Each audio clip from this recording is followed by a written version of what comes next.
यदि आप राजस्थान में पीजीटी स्तर का शिक्षक बनना चाहते हैं, चाहे आप किसी भी राज्य के रहने वाले हो, तो ये नोटिफिकेशन आपके लिए बड़ा जरूरी है। दरअसल राजस्थान लोक सेवा आयोग ने 27 विषयों पर 3225 पदों की बड़ी संख्या में वैकेंसी निकाली है। इस वीडियो में हम लोग समझने वाले हैं कि इसके लिए योग्यता क्या होगी, आपकी आयु क्या होगी, शिक्षा की योग्यता क्या होगी, एग्जाम का पैटर्न क्या होगा और साथ ही साथ किस विषय में कितनी वैकेंसीज हैं। देखिए, सबसे पहले तो प्यारे विद्यार्थियों मैं आपको दिखा देता हूं, ये नोटिफिकेशन 17 जुलाई का यानी कि कल का नोटिफिकेशन आपके सामने है। इसमें सर्वाधिक वैकेंसी जो है हिंदी में है, बाकी आप वैकेंसी अपने विषय के अनुसार आप देख सकते हैं। ठीक है भाई, तो देखिए 27 विषयों को लेकर के कुल मिलाकर के वैकेंसीज है। हिंदी में सर्वाधिक मैक्सिमम 710 है, हमारे विषय में तो अच्छी बात है।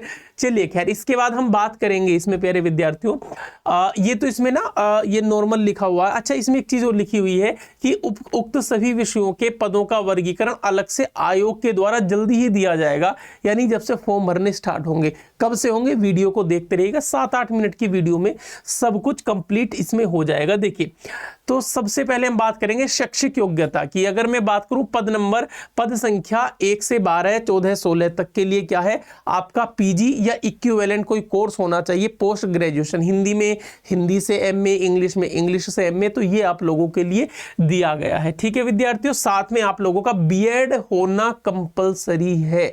ठीक है, लिखा भी हुआ है प्यारे विद्यार्थियों। ठीक है, ये आपका डिग्री और diploma in education recognized by national council of teacher education या गवर्नमेंट। इसके अलावा पद क्रम संख्या जो 13 है, तो 13वें पद क्रम में क्या है प्यारे विद्यार्थियों, 13वें में होम साइंस है ना। तो आप लोग ना अपने हिसाब से एक बार देख लीजिएगा, तो 13 में क्या दिया गया होम साइंस में विद्यार्थियों, तो होम साइंस में दिया गया पोस्ट ग्रेजुएशन जो है आपको होम साइंस ना। ठीक है, तो ये आपका दिया गया है पोस्ट ग्रेजुएशन इक्विवेलेंट सब्जेक्ट में दिया गया है, और एग्रीकल्चर रिसर्च इन होम साइंस है ना। तो ये सारे आपकी जो है एक योग्यताएं हैं, आप अपनी विषयवार योग्यता इसमें चेक कर सकते हैं। इस नोटिफिकेशन को कमेंट बॉक्स में और वीडियो के डिस्क्रिप्शन में मैं लगवा दूंगा विद्यार्थियों। इसके बाद हम बात करेंगे शैक्षिक योग्यता। हाँ, शैक्षिक योग्यता में एक चीज और विद्यार्थियों आप समझेंगे, यदि आप अंतिम वर्ष में हैं, आप बीए का अंतिम जो है साल कर रहे हैं या अंतिम सेमेस्टर में हैं, तब भी आप लोग फॉर्म फिल कर सकते हैं। बस आपका रिजल्ट आ जाना चाहिए तब तक। देखिए क्या लिखा है, पद की अपेक्षित शैक्षणिक अर्हता के अंतिम वर्ष की परीक्षा में सम्मिलित हुआ हो या सम्मिलित होने वाला व्यक्ति भी आवेदन के लिए पात्र होगा, किंतु के बाद का पॉइंट देख लो, उसे आयोग के द्वारा आयोजित परीक्षा से पूर्व शैक्षिक योग्यता अर्हता अर्जित करने का सबूत देना होगा। यानी कि आपका रिजल्ट आपके एग्जाम के दिन से पहले आ जाना चाहिए। मान लीजिए एग्जाम 28 दिसंबर में हो रहा है या 27 दिसंबर में या कभी भी एग्जाम हो रहा है, उससे पहले रिजल्ट आ जाए। ठीक है, तो ये यहां पर दिया गया है। इसके अलावा आयु सीमा 21 से 40 साल है। छूट, अगर आप महिला हैं किसी भी वर्ग से तो आपको 5 साल की छूट है। अगर आप SC, ST, OBC या MBC हैं, राजस्थान से पुरुष हैं तब 5 साल की, और उसमें महिला है तब 10 साल की। यानी कि SC, ST की महिला राजस्थान से जो है तो आपको 10 साल की छूट मिल जाएगी। ठीक है, तो ये यहां पर आप लोगों को दिया गया है। इसके बाद विद्यार्थियों हम अगले पोर्शन पर जो बात करने वाले हैं आप लोगों से, आवेदन कब से आरंभ होंगे, तो ये इंपॉर्टेंट है विद्यार्थियों। 14 अगस्त से 12 सितंबर तक आवेदन आप लोगों के आरंभ होंगे। परीक्षा की फीस 600 रुपए रखी गई है, 400 रुपए जो है SC, ST, OBC और जो विकलांगजन है, जो दिव्यांगजन है, उनके लिए रखी गई है। परीक्षा का स्थान, तिथि वो तो तभी आता है जब आपका एग्जामिनेशन मतलब डेट आ जाती है, उससे 7 या 8 दिन पहले दिया जाता है। ठीक है विद्यार्थियों, इसके अलावा आप SSO ID अपनी बना लेंगे, जो राजस्थान की जो सेवा पोर्टल है उस पर आप जाकर के RPSC के पोर्टल पर जाकर के आप रजिस्ट्रेशन कर लीजिएगा। और विद्यार्थियों आप अभी कर लीजिएगा, क्योंकि उसमें क्या होता है ना, बाद में वेबसाइट बिजी चल जाती है, सारे विद्यार्थी करते हैं, क्योंकि वैकेंसी TGT में भी है, PGT में भी है, प्राइमरी में भी है, जूनियर में भी है, सब जगह वैकेंसीज है, तो सारे के सारे बच्चे तो अप्लाई करेंगे ही करेंगे। ठीक है, इसके अलावा प्यारे विद्यार्थियों तो ये तो OTR के बारे में हो गया। तो 22 तारीख मतलब 22 सितंबर तक एग्जाम फॉर्म फिल होंगे, उसके 10 दिन बाद तक, यानी 12 सितंबर तक एग्जाम फॉर्म फिल होंगे, उसके 10 दिन बाद तक यानी कि 22 सितंबर तक आप लोग कोई संशोधन कर सकते हैं। संशोधन की फीस 500 रुपए रखी गई है। ठीक है, ये लिखा हुआ है यहाँ पर। इसके अतिरिक्त प्यारे विद्यार्थियों और इसमें जो दिया गया है आप लोगों के लिए, देखिए फीस, ये एग्जामिनेशन फीस हो गई। चलिए अब एग्जाम का पैटर्न के बारे में बात कर लेते हैं। अच्छा, एग्जाम 450 नंबर का होगा, फर्स्ट पेपर और सेकंड पेपर होगा। फर्स्ट पेपर कॉमन या जनरल होगा जो सभी के लिए सेम होगा। सेकंड पेपर आपके विषय के अनुसार होगा। फर्स्ट पेपर 1.5 घंटे का होगा, 150 प्रश्न आएंगे। सेकंड पेपर जो है 3 घंटे का होगा और वो 300 नंबर का होगा। ठीक है, प्रश्न 300 नहीं होंगे, नंबर 300 उसमें होंगे। ठीक है विद्यार्थियों, देखिए ये भी लिखा भी है जो पॉइंट मैंने आप लोगों से बोला है। दूसरा पेपर 3 घंटे का होगा। आप लोगों के सामने सारे क्वेश्चन मल्टीपल चॉइस रहेंगे। नेगेटिव मार्किंग है, 1/3 नेगेटिव मार्किंग है। अगर आपको देखना हो तो भाई एक बार बता देते हैं कहां पर लिखा है कि नेगेटिव मार्किंग है।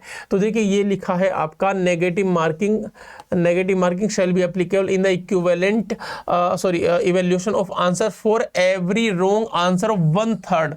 तो यानी 3 सही प्रश्न करने पर, गलत प्रश्न करने पर एक सही प्रश्न का उत्तर गलत हो जाएगा। दोनों पेपर में आपके मिनिमम 40% नंबर आने चाहिए। ठीक है, तभी होगा। अगर आपने किसी ऑप्शन का एक से ज्यादा विकल्प दिया है तब भी आप लोगों का आंसर गलत ही चेक किया जाएगा या माना जाएगा। पेपर 1 में क्या आएगा प्यारे विद्यार्थियों? पेपर 1 में history of Rajasthan, history of India और साथ ही साथ इंडियन नेशनल मूवमेंट को स्पेशल तौर पर पूछा जाएगा। दूसरा पोर्शन जनरल वाला होगा जिसमें मतलब रीजनिंग होगी, स्टैटिस्टिक्स होगी, मैथ्स होगा, लैंग्वेज एबिलिटी में हिंदी और इंग्लिश दोनों आएंगी। करंट अफेयर्स आएंगे, इसके अलावा general science, Indian polity, geography of Rajasthan. एक लास्ट वाले पोर्शन में education psychology, educational management, educational scenario in Rajasthan, right of education जो है राजस्थान के परिप्रेक्ष्य में। पेपर सेकंड, ये तो पेपर फर्स्ट था, ये सभी के लिए है भाई पेपर फर्स्ट। पेपर सेकंड जो हिंदी वाले विद्यार्थी बच्चे है सभी के लिए ये वाला पोर्शन। बस आपको ध्यान रखना है पेपर जो सेकंड होगा ना उसमें 4 भागों में बांटा है। जो पहला वाला भाग है विद्यार्थियों, पहले वाले भाग में 12th का जो है नॉलेज सब्जेक्ट की नॉलेज होगी वो आएगा, जो मतलब 11-12 की एनसीईआरटी हिंदी की मैं बात करूं तो। ग्रेजुएशन लेवल के सब्जेक्ट का कंसर्न, पोस्ट ग्रेजुएशन लेवल का pedagogy, teaching learning material, uses of computer information और टेक्नोलॉजी जो है टीचिंग में। बाकी सारे पॉइंट वही हैं जो मैंने आप लोगों को यहां पर बता दिए हैं। ठीक है भाई, बस यही है। बाकी देखिए आपको सब्जेक्ट के अनुसार दिया गया है ना। जैसे अगर आप जो है कोच के लिए अप्लाई करते हैं तो तब क्या होगा फिजिकल एजुकेशन में, तो यहां पर आपको सब दिया। अच्छा, फिजिकल एजुकेशन में ये भी दिया गया है कि अगर आपको कितने नंबर एक्स्ट्रा मिलेंगे आपके सर्टिफिकेट्स के, है ना भाई। देखिए जैसे पार्टिसिपेशन इंटरनेशनल लेवल और विनर एट नेशनल लेवल, अगर आप इंटरनेशनल लेवल और नेशनल लेवल के हैं तब आपको 40 नंबर दिए जाएंगे। सेकंड पोजीशन नेशनल लेवल पर है तो 36 number, third position national level पर है तो 32 नंबर। ऐसे करके नंबरों का डिवीजन आप लोगों को दे दिया गया है। ठीक है, कर दिया गया है। तो आप लोग जो है इस पूरे नोटिफिकेशन को अपने अनुसार देख लीजिएगा कि कहां कहां पर आप लोगों को इसमें सहायता मिलेगी विद्यार्थियों। तो राजस्थान का फॉर्म प्यारे विद्यार्थियों जल्दी से फिल कर देना आप, लेकिन जल्दी से भी पहले तो आप लोगों को देखना होगा कि जो है 14 अगस्त से फॉर्म स्टार्ट होंगे, 12 सितंबर तक फॉर्म होंगे, अभी 1 महीना है। आप सबसे पहले रजिस्ट्रेशन कर लीजिएगा, SSO रजिस्ट्रेशन। और अगर आप हमारे बैचेज में जुड़ना चाहते हैं प्यारे विद्यार्थियों तो नीचे एक नंबर अभी तक तो नहीं चल रहा था लेकिन अब चल गया, इस नंबर पर आप कॉल करके जुड़ सकते हैं हमारे बैचेस में। या फिर प्यारे विद्यार्थियों मैं आप लोगों को बताऊं, अगर आपको बैच लेना ही है तो आप अड्डा 24/7 के ऐप पर जाइएगा, है ना। और यहाँ पर ना ऑल कोर्सेज में टीचिंग पर सेलेक्ट करके टीचिंग महापैक में जुड़ जाइए। महापैक में इस समय XX वैलिडिटी अभी अभी स्टार्ट हुई है और 3 महीने फिर एक्स्ट्रा। जैसे 6 महीने का कोर्स है तो 6 महीने प्लस 6 महीने 12 महीने प्लस 3 15 महीने, 6 महीने वाले इसमें क्यों किया गया है बता देता हूं। क्योंकि देखिए अगर आप TGT का भरते, PGT का और प्राइमरी, मान लो आप 3 फॉर्म भर रहे हैं तो 3 एग्जाम थोड़ी ना लेंगे, है ना। तो इसलिए ये कर दिया गया। दूसरी बात, उत्तर प्रदेश में अल्टीग्रेड की वैकेंसी है, दिल्ली में DSSB का एग्जाम चल ही रहे हैं। तो इस सबको देखते हुए इस पर ऑफर आप लोगों को दे दिया गया है। इस पर आप क्लिक करेंगे, यहाँ पर क्लिक करके आप बाय नाउ कर लेंगे और कूपन कोड लगा देना Y887, तो आप लोगों को जो है यहाँ से बेनिफिट हो जाएगा। ठीक है, चलिए विद्यार्थियों अब मैं आप लोगों के सामने PGT की एक वीडियो में PGT की हिंदी का सिलेबस डिस्कशन करूंगा, तब आप जो है आसानी से देख पाएंगे कि आपके एग्जाम में क्या आएगा। हिंदी में ही आप लोगों को पढ़ाने वाला हूं, आप जुड़ सकते हैं। नमस्कार, धन्यवाद, अपना ध्यान रखिएगा।